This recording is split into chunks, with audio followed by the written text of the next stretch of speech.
Dipper, what are you doing?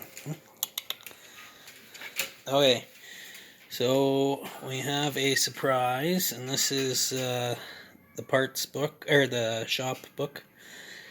There's the valve body, this is the spool piece, and inside this spool piece is what they're calling a regulator assembly, which is kind of like a relief.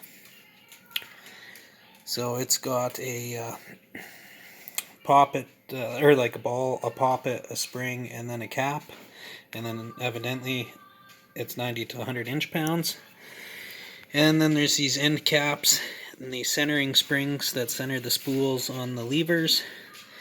And then this is the breakdown of it, as you can see right there and there. So I ordered the parts from Massey and they came in, and we got 2 centering springs, but that's not the problem. So I ended up having to buy a used valve, and this is the problem, is the spring is broken. So I've taken that spring out of that valve and put it in here. So this is the ball, and then the poppet is right there, the spring and the cap, and then the centering spring is right there. And then that's the spool, and then we can actually take out the spool. And then if you were to take the spool right out, there's the spool right there. So it says in the manual not to mix up the spools because they're like custom cut for each barrel. So we have our end cap off here, and we're just putting the spool assembly back together. So I'm going to be putting this together here. Okay, I should mention that the front end loader on the Massey stopped working. The PTO still worked, which is off the low pressure side. The power shift still worked, which is off the low pressure side. And the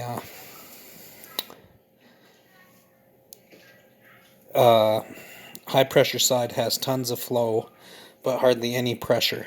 So I didn't want to dead end the pump, so I just teed it in with a T fitting, and it's only going to like 1350. So I'm hoping with this broken regulator, that's what the problem is. I've had the back end of the tractor open again, and it appears it's not the pump. At least I'm hopeful it's not the pump. I may end up having to change it, I don't know.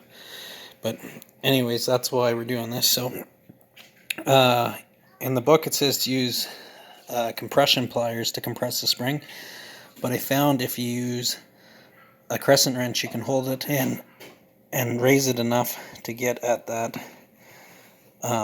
wire there, and then we're going to be changing to the new spring.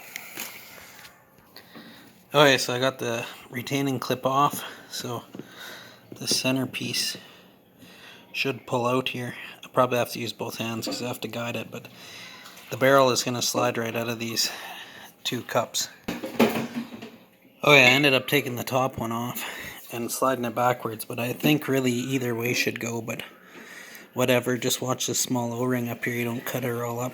So anyways, I got the spring compressed, so I'm going to release the spring tension, and then generally you can compress this most of the way with your fingers and get it in here.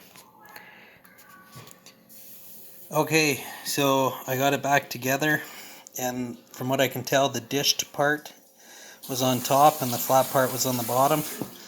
And I took this one out of the used valve just to verify that. So the cupped part is on top and the flat part is on the bottom. So I'm going to put that back in that spool and then torque that down to I think I got 95 inch-pounds on the torque wrench. So here we're just completing the same thing on the other side.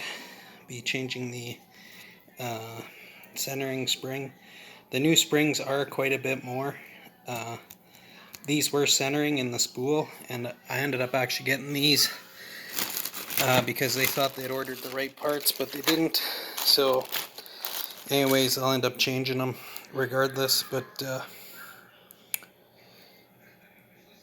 they definitely have more compression or tension compared to the old ones. Okay, so there's the valve reassembled with the spools and the springs all changed. So, and then again, there's the parts valve that we took the regulators apart and took the spring out of the one. So these valves are slightly different. That one's got a second return to the tank, and these ones have what they call checks. So I don't know exactly what they are, because that's the actual like lift check right there to prevent your loader from seeping. They just call these checks. I haven't had them apart, so this valve doesn't have it.